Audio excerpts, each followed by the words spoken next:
Welcome, everybody, to the Better with Age podcast. Today, I get to speak with Amy Chouinard. She is a licensed and certified speech-language pathologist through the American Speech-Language Hearing Association. She received her bachelor's degree in speech pathology from Marquette University and then went on to complete her master's degree in communications disorders from the University of Minnesota.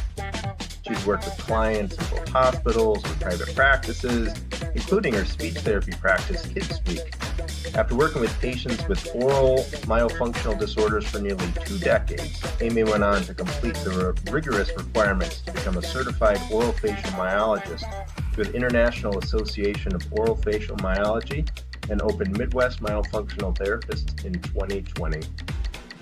So today our conversation is going to be all things swallowing and tongue health. I hope you'll enjoy our conversation as much as I expect to. Amy, welcome to the Better with Age podcast. Thanks so much for being here. Hello, thanks for having me. So we were just talking a little bit, and are you in Chicago? Is that right? Is that what you were saying? I am working remotely this week. Our daughter is here at a tap intensive all week. And so I'm here doing the podcast with you and seeing clients on teletherapy. And, it's kind of a different week for me, but we're getting it done here. Awesome. Well, thanks so much for carving out some time in your busy week to talk with me. So I'm really interested in diving right in. A lot of people may have no idea about a lot of the things that were said in the bio. Orofacial myology, myofunction, that may not mean much to those people. So maybe just to get us started, talk a little bit about your journey as a speech pathologist and how you got into this very interesting world of orofacial myology. Sure. So I think I knew or realized I wanted to be a speech pathologist even back when I was in high school. There was a speech pathologist at our church and I shadowed her. She worked at Children's Hospital in St. Paul. And I just loved the medical aspect and the one-on-one and helping people and children. And so I became a speech pathologist, really focusing on pediatrics, but my passion from the get-go was the oral motor feeding. So my first job was at Methodist Hospital in the Twin Cities, and I was fortunate enough to be able to do the video swallow studies and work in their level 2 nursery. And so I learned a lot about infant feeding, worked very closely with the lactation consultants, and then just really grew into being kind of a specialist in the oral motor feeding and certain diagnoses, such as apraxia of speech and that sort of thing. And then when we had our first child, I realized the commute and that many hours, blah, blah, blah. So I decided to start my own practice and go out on my own and have a little bit more control of my work-life balance. And that's where I started KidSpeak. And we provided traditional in-home speech and occupational therapy. But I still was probably our lead therapist with the oral motor feeding, even though we saw all different diagnoses.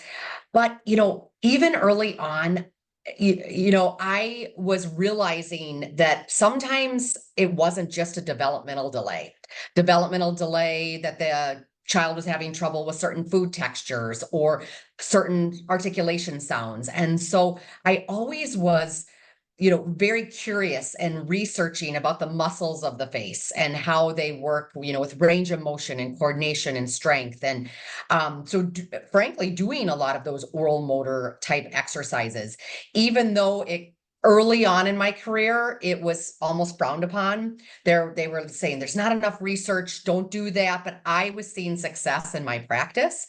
And so the more I researched, that's how I found the International Association of Orofacial Myologists, the IAOM. And that just opened up a whole new world for me. Right away, when I spoke to other orofacial myologists and went to my first course, I realized this was the link that I was missing from my graduate program. unfortunately, as a speech pathologist, we don't get a lot of oral facial myology. Things are changing now, 20 some years later, thank goodness, but it's kind of the same. I've talked to dentists and ENTs, and they just aren't getting some of the training, frankly. And so this was the missing piece. This was the piece for me to help these clients. And the exciting thing is it wasn't just pediatrics anymore. I have learned how I can help those adult patients that are also struggling. And so that's, I went through that certification journey, which took a few years. And, once I became certified and started seeing infants through adults, I realized that I needed to rebrand. And so that's when Midwest Myofunctional was born. And quite recently, I sold off KidSpeak just so I could really focus on this new work, because it really is my passion, helping people through their lifespan as a speech pathologist and oral facial myologist. That's excellent. So a lot of people are probably still wondering, what is oral facial myology? So can you tell us what it is? What are the things that you do? What do you look at? Give us a little bit more information about that, Amy. Absolutely. So oral facial myology really is just the fancy term for the study of the muscles of the face and the oral pharyngeal phase of the swallow. So oral is your mouth and pharyngeal is down your throat. And so that's really oral facial myology, is the study of all of that. And more importantly, it is all the structures and the movements and those patterns. And so as an oral facial myologist, I am really looking at function. Sometimes I could care less if someone has a right-sided weakness in their cheek, if their speech is fine and their breathing is fine and their swallow is fine. I am looking at function and how all of those different patterns have to work together. The best way for me to describe it is I always think of a triangle, and at the very base of the triangle is our breathing. And that is like the foundation of our house. So think about your basement. If for some reason something was wrong with the foundation of your basement, the rest of your house potentially could crumble. And that's what we have to look at. And so I start out with breathing. The next level is your jaw.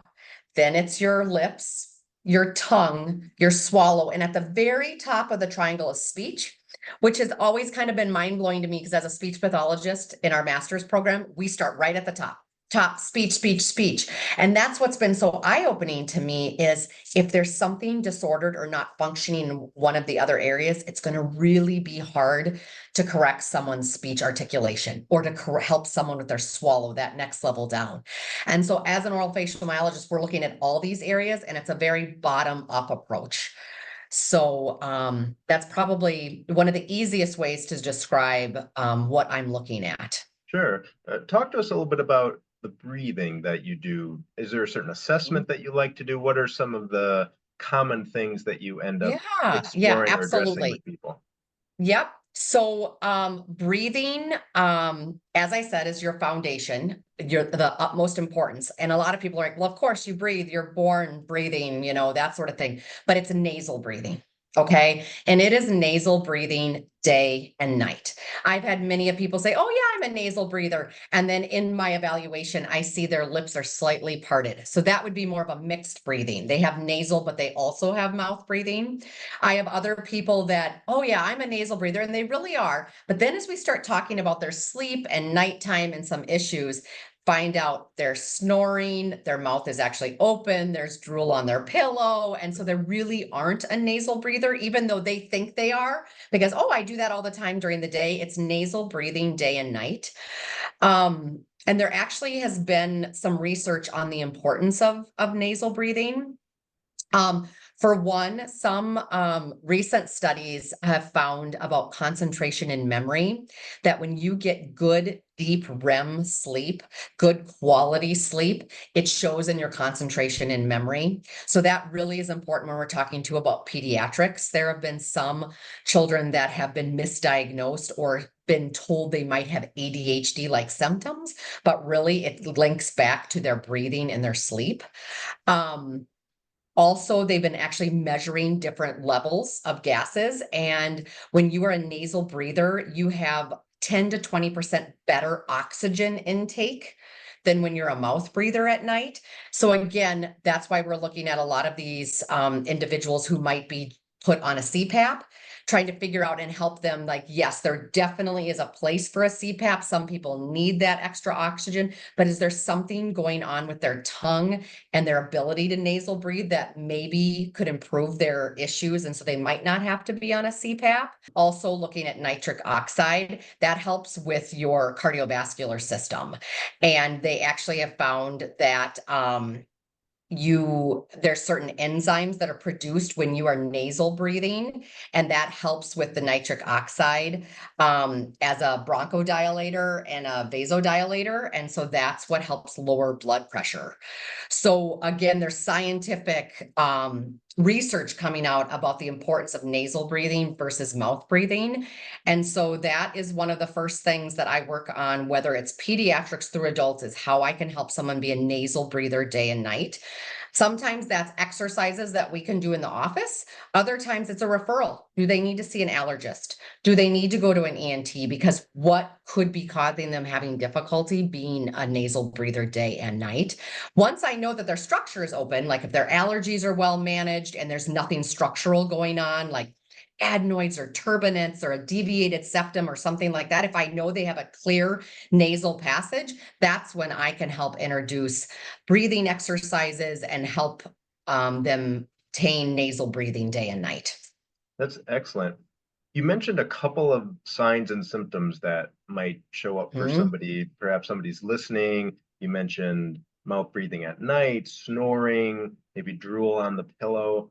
Are there any other signs or symptoms that a person might be experiencing that would indicate that you might be able to help them, or another orofacial myologist, maybe where they live? Sure. What are some of those other things that a person listening could identify with that would indicate a referral to someone such as yourself? Sure. So again, back to breathing. One of the easiest is if you're realizing, okay, yeah, I am not breathing out of my nose during the day, or maybe my lips are parted and I'm doing a little bit of both. Number one, yes, that should be addressed. Now at nighttime, again, a lot of people think that they're nasal breathing, but so some of the symptoms at night are, yes, again, drool on the pillow, waking up with a very dry mouth. If a partner or family member is saying that they're snoring, because that's not good oxygen levels, nasal breathing. If the partner or family member actually sees their mouth open. Another big one is teeth grinding and clenching. Um, Now, yes, if you're really stressed out, that can cause teeth grinding and clenching. I'm not going to say that it doesn't, but particularly in pediatrics, if you see teeth grinding or clenching, it's usually an airway issue. And we're seeing that also with adults. A lot of adults have chalked up, oh, I grind my teeth at night because I'm stressed. Could be, but actually a lot of times they're finding that you're doing that grinding to jostle your tongue to open up your airway to try to get more oxygen to your brain. So if you have those chronic issues, that may be something to be, looked at. Another sign or symptom is just to look at where your tongue resting posture is. So when you're sitting, not talking, eating, drinking, where is your tongue at rest? Some people rest with their tongue down. Some people rest in between their teeth. Some people resting against their teeth. But the correct position for your tongue would be your tongue tip it's called the alveolar ridge. It's a few millimeters back from your upper teeth on your palate where those bumps are. And that's where your tongue should be gently resting, because when your tongue tip is resting up like that, the middle and back of your tongue are relaxed, and that really opens up that airway for nasal breathing. So again, right away, if you have an incorrect resting position during the day, I can guarantee you have an incorrect one at night. So that would be a huge sign or symptom that maybe we could help you with your breathing and then in turn sleep. Because again, like I've said, better oxygen levels and nasal breathing in turn helps for deeper REM, good quality sleep. That's excellent. So you mentioned one quick little check that people can do for themselves, that resting position for their tongue. Are there any other quick little tests or screens that somebody might be able to do that would indicate, oh, maybe maybe my tongue function isn't as good as it can be, or my range of motion, or I have any sort of restriction in some of my Yeah. tissues around my face or my tongue? Right. So that can be a little difficult because this is where a lot of people have been told that they don't have a tongue tie or like a tethered tissue because someone does a quick screener, either a physician or a dentist. Oh, you can stick your tongue out. You can even touch your nose. You can't be tongue tied. Well, that's actually false information.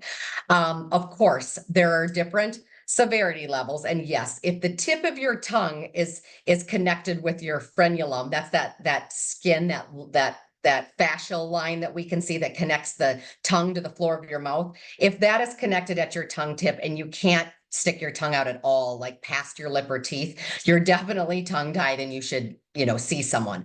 But like I said, I have seen individuals that could actually almost touch their tongue and they had more of a posterior tie, like their frenulum might be thick.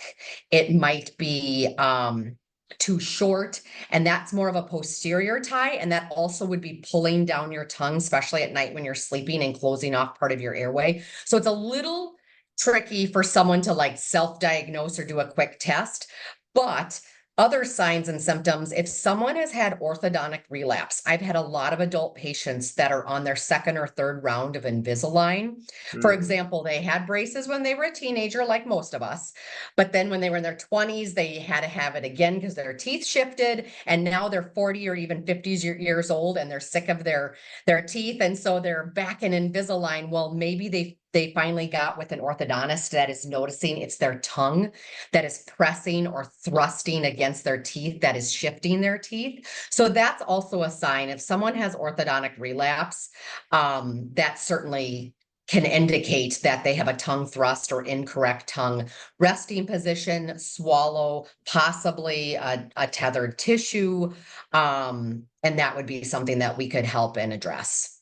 gotcha. And are there things that are maybe more prevalent in childhood versus adults? Because some of the people listening, might be adults and have grown children, but other people might have young kids at home. Are there certain, you mentioned a few of the different signs, but things that would Mhm. really maybe speak to more of the child needing to have some services from you versus an adult? Sure. So, for example, in infancy, newborn, it usually is a breastfeeding issue, is a tongue tie or a lip tie. Hmm. So, and sometimes, unfortunately, it gets missed in the hospital or with lactation, even or pediatricians. So, certainly, if there is a mother out there listening, or a grandma or a friend, and they're realizing that they know someone that might be having difficulty nursing their baby, that should definitely be something that should be addressed. So that would be an example in infancy. Now, as a child's getting a little older, we start worrying about picky eating. A lot of times textures can be caused by tongue function. If the tongue is not moving the food side to side, you're having difficulty chewing, you're having difficulty forming the bolus or the ball of food on the tongue before you swallow, that can cause someone to gag. Food doesn't feel good, it doesn't taste good. So we start seeing some picky eating. So that can be in younger children all the way up through adults. I've had adults that are picky eaters and it's come down to how their tongue is functioning. We also start really looking at dental palate jaw development. Those high narrow palates that we start seeing, in children ages 2, 3, all the way up, even adults, generally that is caused from an incorrect tongue resting position. If your tongue is resting in the palate like it should day and night, that's your body's natural expander. So bone grows around muscle. Your tongue is your muscle. And so your upper palate is going to grow as you grow yourself because that tongue is up there. Now, when the tongue is down or forward, the palate tends to grow really high and narrow. That also takes away airway space. So that doesn't help with getting those proper nasal breathing levels either. But if you're starting to notice high, narrow palates, really crowded teeth, cross bites, those overjets where those front teeth are real pushed out. That can be from the tongue. That can be from prolonged thumb and finger sucking. That's another sign and symptom we haven't even mentioned yet. Again, it kind of goes back to the same as the teeth grinding as a way to jostle the tongue when you're sleeping. Usually, children that keep their pacifier or their thumb sucking longer than they should, generally it's an airway. They're sucking in the night to jostle their tongue to get more air. So I help people with those oral habits because they're not good. But again, I never take away someone's oral habit unless I know that they have an open airway. So sometimes with children, we have to deal with the tonsils and adenoids and allergies first, and then I can help the family break the habit of the thumb sucking, let's say, and then we work on tongue strength and coordination and making sure the tongue is functioning correctly. Um, Speech concerns. I've had so many clients, and I think about some of my early clients. They've literally been in speech therapy since they're 4 years old. They're 10. They still can't get their R's or their S's. Generally, that is not a developmental delay. I would say that someone needs to look at their structure. The orthodontic relapse, like we've mentioned, and then for adults, we haven't even really touched on this yet. TMJ, jaw pain, headaches, neck, shoulder, even low back pain can be linked to tethered oral tissues, tension in the muscles, not using your muscles correctly, because of that fascial line that is all interconnected. And so that's been one of the coolest, most rewarding things that I think about starting to work with the adults is some of these people have had chronic pain and no one has ever linked this to their function of their tongue and their mouth. Yeah, that's really interesting. Do you have any case examples that really stand out to you, kind of along those lines? Somebody that's had back pain for years or neck pain for years, and with the work that you did with them, resulting proper tongue position and strength and breathing and all of that sort of thing, that they had just some sort of miraculous improvement in their symptoms? I do. I actually had a female client just this past winter, and she was 52 and had chronic jaw pain. So it wasn't actually TMJ, the joint, but it was muscle, like masseter. Chronic jaw pain from clenching and grinding, chronic headaches, chronic neck pain, like the C1, C2 level, so right back here, and then down into her shoulders, particularly on her right side, and then down into her right side, low back and hip. For years, she goes to the chiropractor every 2 weeks, massage, myofunctional, physical therapy, TMJ specialist to try to help with her jaw. And it wasn't until she went to the latest TMJ specialist that she was getting a new night guard to help with her grinding, that the person said, I think you should go see a myofunctional, orofacial myofunctional therapist, gave her my card. And sure enough, this woman was tongue-tied. No one had ever bothered to look at her tongue. No one ever bothered to see that she rests her tongue pressing quite forcefully on her upper teeth. So not up in her palate, but just straight on her teeth. And then at night, she was a mouth breather in her snore. That mouth was open, that tongue was falling back in her airway, and then she was clenching and grinding. She'd go to the chiropractor, she'd get into alignment. Within 2 weeks, she had to go back. And this was for years, and just her quality of life was affected. And so the interesting thing is when she had more one of those posterior ties, like I was talking about, her frenulum was short and thick and really tight. And again, when someone is pressing forward, that causes all the fascia. We have a fascial line from our head to our toes. The frenulum in the tongue is actually fascia that we can see. And so her pressing forward with that short, tight frenulum was just causing all the fascial line around her head and her C1, her shoulders, just all her posture, her shoulders. She was all forward. A PT had tried to help her. She was working on her posture, but she was battling that tight fascia. The interesting thing too is her tongue tie was very asymmetrical. I noticed she had more tension on her right side, and that was the same side she had more shoulder, low back, and hip pain. So she had some therapy with me about 8 weeks. And then she had her tongue tie released. And then she came back to me and we worked through the post care and we corrected her resting spot and swallow. We worked on breathing. So at night she would have that correct resting position with her lips closed. Her husband said she was no longer snoring. She was feeling fantastic. And she now is only going to the chiropractor like maybe every 6 to 8 weeks, just she just feels better, but it wasn't this chronic pain anymore. So she was super pleased, and again, getting better sleep too. And I know a lot of your listeners are in that perimenopause, menopause stage, and that's where this woman was. And so a lot of her sleep, she was chalking up to that, but really it was linked again to her tongue. And who knows, with hormones and things, maybe her sleep will change, but I know right now she is in a very good place. Wow, that's awesome. You've mentioned fascia a couple times, like for example, with that woman, different fascial tensions. Can you just explain what fascia is in case Mhm. people aren't familiar with it? Sure. So, from my understanding, we have a fascial line from our head all the way down to our toes. And so we have our skin, and then we have fascia, and then we have our muscle. So that fascia is almost that layer that connects everything, like a connective tissue. And when you have something, and it doesn't even have to be in the mouth, you could have some sort of other injury. Let's say you have a knee injury and there's scar tissue. That scar tissue could be pulling on your fascia of your knee, and that could be affecting your knee and your ankle and your feet. Well, it just so happens that the tongue, like I said, that frenulum is a line of fascia that we can actually see. And so many of our patients, when they have that short, tight frenulum, it is pulling on that fascial line.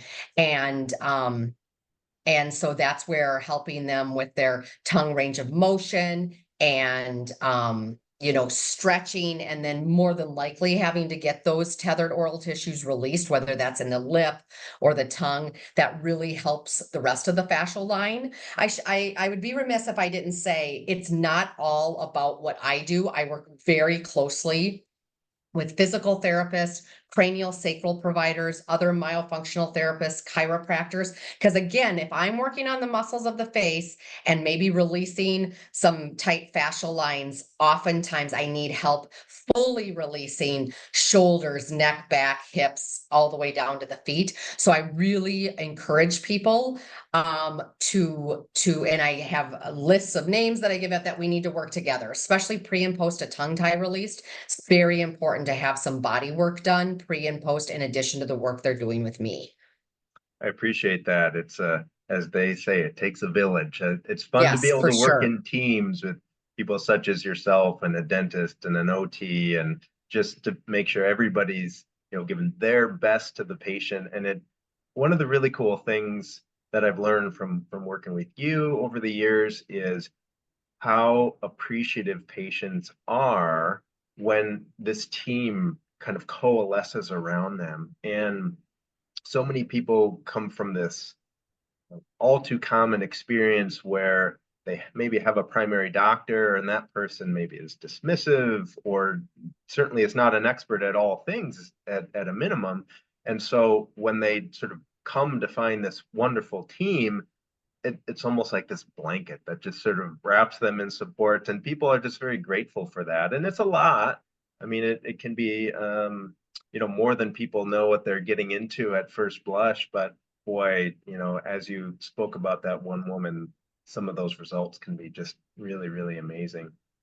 So I'd be interested if you could talk to us a little bit more about how working with the tongue can help with snoring and some of the things that you might do with that, and maybe the mechanism that the maybe faulty tongue posture might contribute to snoring. Sure. So there actually are like two different types of snoring. There's more of the nasal snoring. And a lot of times with that, that's where I need to make sure someone does not have allergies, or if they do, are they being managed by an over the counter like a Zyrtec or Flonase? We need to open up this passage because that's what's causing the snoring. It's running into something there, or structural, like a deviated septum or turbinates. We might need to, is it severe enough that an ENT would need to do surgery to open up that? Is that what's causing the snoring? Okay, so there's that type of snoring, but actually a lot of people snore more throat snoring.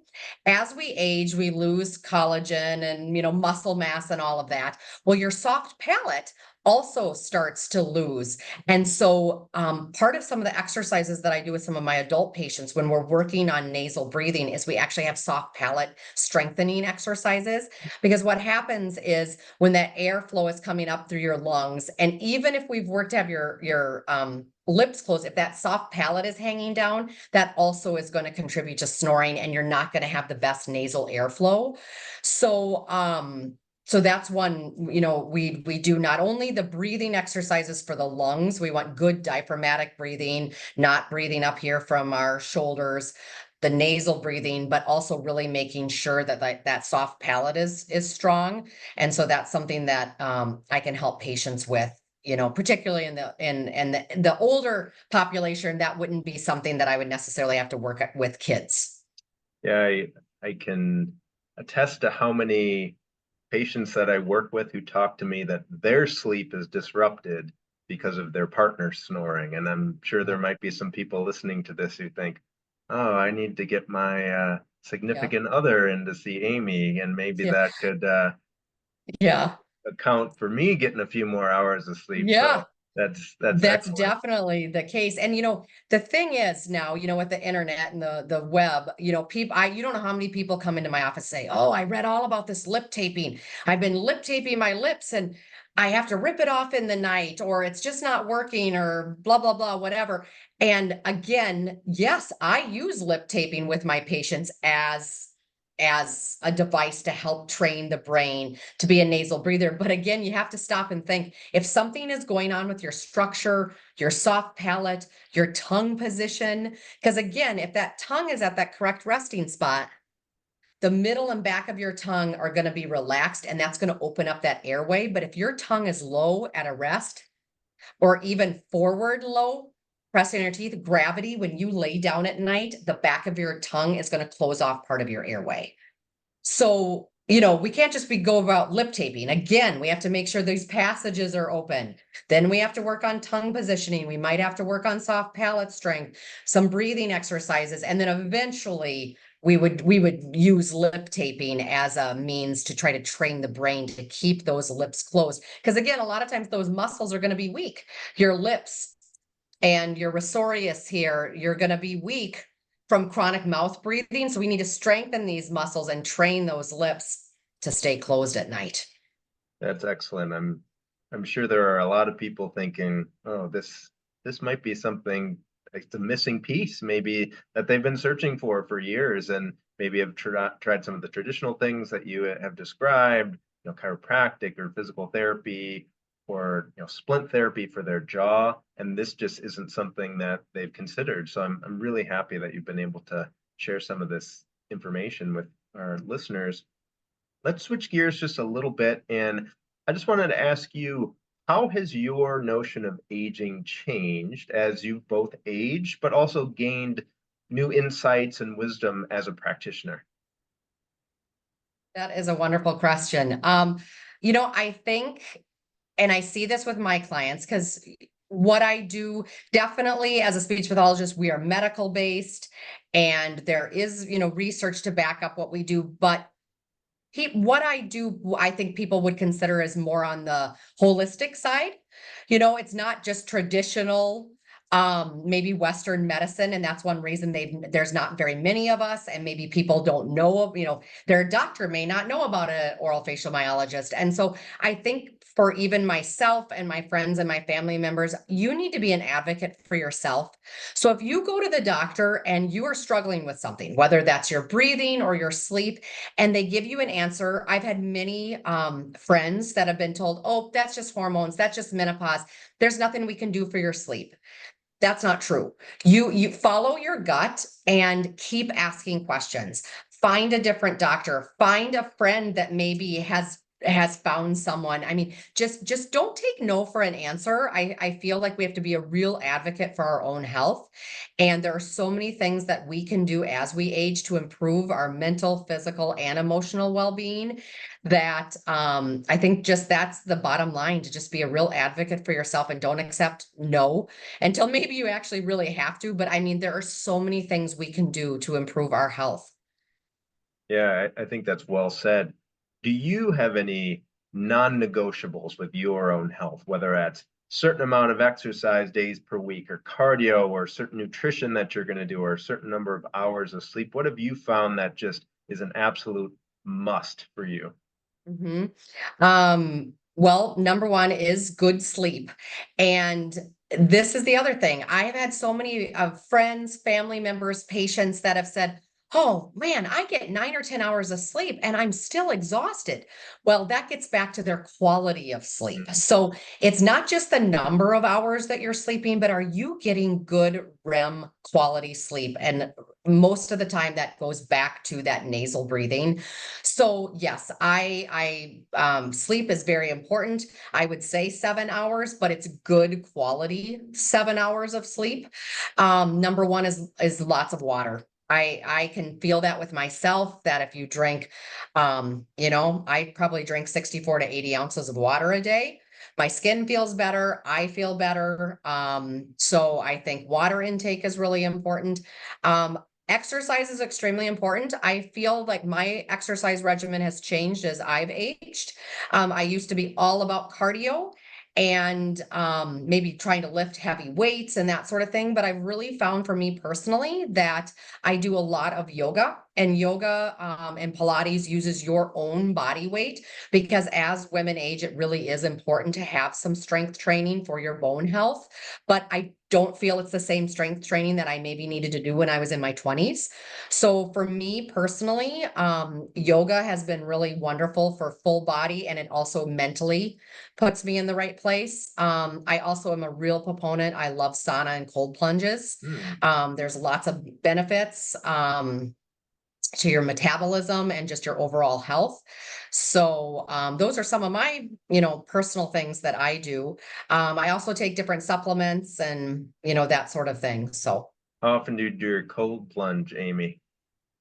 I kind of ebb and flow with it. Ideally, I would probably do one every time I do hot yoga, but right now I'm just trying to do it every time that I sauna, and so that could be a couple times a week. Nice. I think we could probably do a whole episode just on cold Hopefully. plunges and cold exposure. So we'll leave it at that. But I really appreciated what you said about how you've modified your exercise throughout your lifespan, and the things that were most meaningful to you when in your 20s may not be the things that are most meaningful for you now, or the things that are most needed now. So I think it's well said. And I also encourage people to make sure that wherever you are, that you're doing the right thing for you right now, and you're thinking about how that's going to impact your future as well. So I think that was well said. Well, this has been awesome.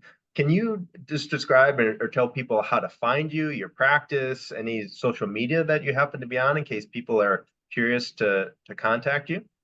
Sure. So you can definitely find us on the web, midwestmyofunctional.com. Our website is listed there. You'll have our office address in Maple Grove, Minnesota, as well as our phone number to contact us and my email.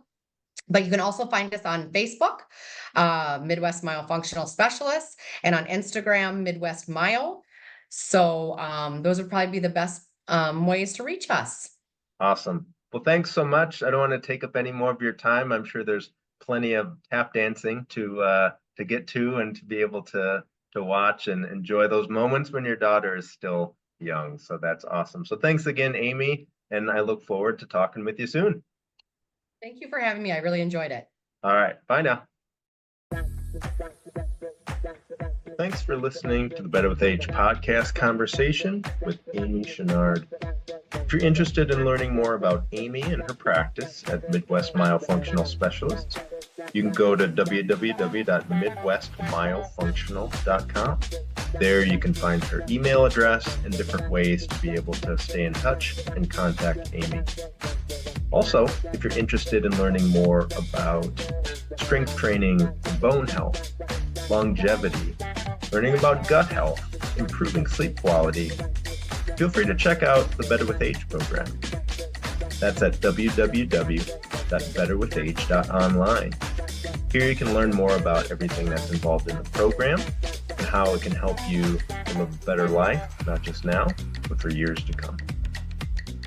Until then, thanks for listening. This is your host, Galen, signing off.